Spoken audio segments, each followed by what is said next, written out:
سب سے پہلے تو ہمیں یہ جاننا ضروری ہے کہ امام حسین علیہ السلام شروع سے کربلا میں موجود نہیں تھے، بلکہ اس تاریخ کو جاننے کے لیے، اس بات کو جاننے کے لیے کہ آخر کیا ایسا ہو گیا کہ یہ نوبت آئی، کیا ایسے واقعات پیش آئے، کیا ایسا ہو گیا کہ امام حسین علیہ السلام کو اپنا گھر بار سب کچھ چھوڑ کر مدینے سے کربلا آنا پڑا۔ آپ سب یہ تو جانتے ہی ہوں گے کہ امام حسین علیہ السلام مدینے میں زندگی کرتے تھے، مدینے میں رہتے تھے۔ تو یہ بات چلی اس وقت سے، آپ کو مختصراً ہم بتاتے ہیں کہ امام حسن علیہ السلام کے زمانے میں معاویہ کی حکومت تھی۔ معاویہ بہت برا شخص تھا، خدا کے احکام کی خلاف ورزی کرتا تھا۔ بہرحال کچھ وجوہات کی بنا پر امام حسن علیہ السلام نے معاویہ سے صلح کی۔ جب امام حسن علیہ السلام شہید ہوئے اور امام حسین علیہ السلام امام بنے تو انہوں نے اس صلح کے ساتھ آگے بڑھے کہ مختلف وجوہات اس میں شامل حال تھی۔ جب معاویہ مرا اور اس کا بیٹا یزید برسر اقتدار آیا تو یزید معاویہ سے بھی زیادہ برا شخص تھا۔ اس نے سب سے پہلے مدینے کے گورنر ولید کو خط لکھا اور کہا کہ امام حسین علیہ السلام سے بیعت لے لو، اور اگر وہ انکار کریں تو ان کا سر کاٹ کر میرے پاس بھیج دو۔ اب ظاہر ہے ولید کو جیسے ہی یہ خط ملا اس نے فوراً امام علیہ السلام کو بلوا دیا۔ امام چونکہ بہت ہی نرم مزاج تھے، بہت ہی اعلیٰ اخلاق کے حامل تھے، امام گئے ولید کے پاس اور دیکھا کہ خط میں کیا لکھا ہے۔ امام نے بہت آرام سے جواب دیا کہ ٹھیک ہے، تم دوسروں سے بیعت لے لو، جب دوسرے بیعت کر لیں تو پھر میرے پاس آنا، اس وقت دیکھیں گے۔ لیکن ولید کے ساتھ بیٹھا تھا مروان ابن حکم، جس نے امام سے بدتمیزی کی۔ امام کی آواز تھوڑی اونچی ہو گئی، جس کے جواب میں باہر جو جوانان بنی ہاشم تھے فوراً سے اندر آ گئے اور کہنے لگے کہ امام آپ کے ساتھ کس نے گستاخی کی ہے، ہمیں بتائیں، ہم اس کو جواب دیں گے۔ امام نے کہا نہیں، اس وقت جواب نہیں دینا ہے، چلو۔ امام گھر پہنچے اور اپنے اہل و عیال کو، خاندان والوں کو آمادہ کیا، کچھ مخصوص افراد کو ساتھ لیا، سامان سفر باندھا اور مدینے کو چھوڑنے کا فیصلہ کر لیا۔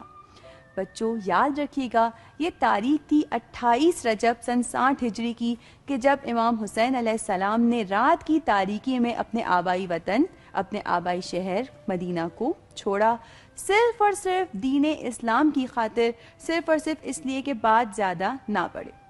بچوں جیسا کہ آپ جانتے ہیں کہ جب ہم کہیں جاتے ہیں لمبے سفر پر یا کسی دوسری جگہ پر تو ہم جانے سے پہلے خداحافظی کرتے ہیں۔ امام حسین علیہ السلام بھی خداحافظی کرنے کے لیے اپنے جد کی قبور پر آئے۔ سب سے پہلے آپ رسول اللہ صلی اللہ علیہ وآلہ وسلم کی قبر پر تشریف لے گئے، خداحافظی کی اجازت طلب کی جانے کی۔ اپنے بھائی امام حسن علیہ السلام کی قبر پر تشریف لے گئے اور آخر میں اپنی والدہ جناب سیدہ سلام اللہ علیہا کی قبر پر آئے اور اس قدر گریہ کیا کہ جیسے کوئی چھوٹا بچہ اپنی ماں سے لپٹ کر روتا ہے۔ بہرحال امام حسین علیہ السلام چلے مکہ کی طرف۔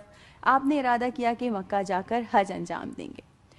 جب یہ سارا سلسلہ چل رہا تھا امام نے اپنا سفر شروع کیا۔ 3 شعبان سن 60 ہجری کو مکہ پہنچے۔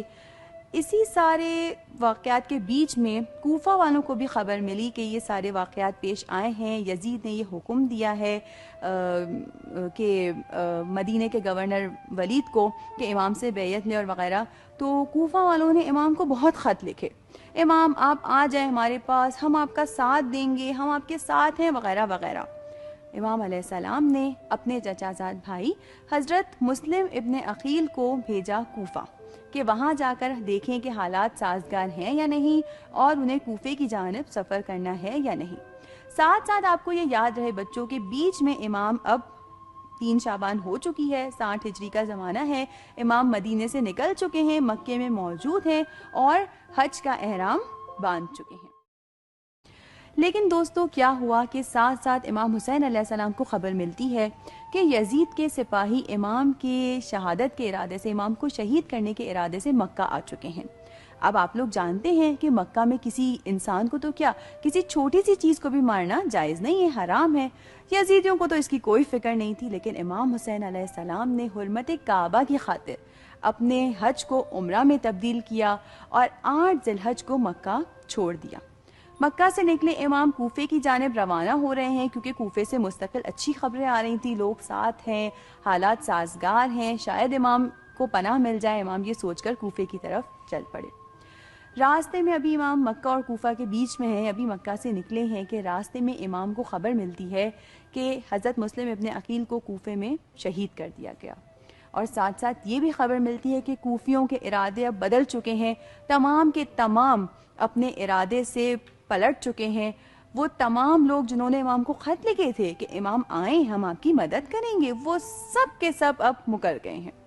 کچھ لوگ مال و دولت کے لالچ میں، کچھ لوگ حکومت کے خوف کے ڈر سے، کچھ لوگ جان بچانے کے لیے، تمام لوگ اپنی بات سے مکر چکے تھے۔ اب امام مدینہ چھوڑ چکے ہیں، اپنا حج چھوڑ کر اپنے حج کو عمرے میں تبدیل کر کر مکہ سے نکل چکے ہیں، کوفے کی جانب جا رہے تھے کہ راستے میں اپنے چچا زاد بھائی کی شہادت کی خبر ملتی ہے۔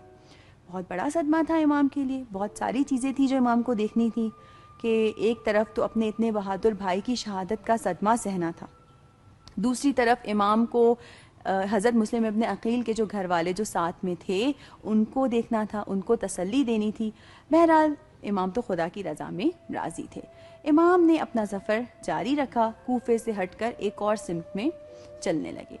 راستے میں بچوں آپ کو بتاتی چلوں کہ امام کے ساتھ خاندان کے افراد تو تھے، لیکن امام نے تبلیغ کا کام مستقل انجام دیا۔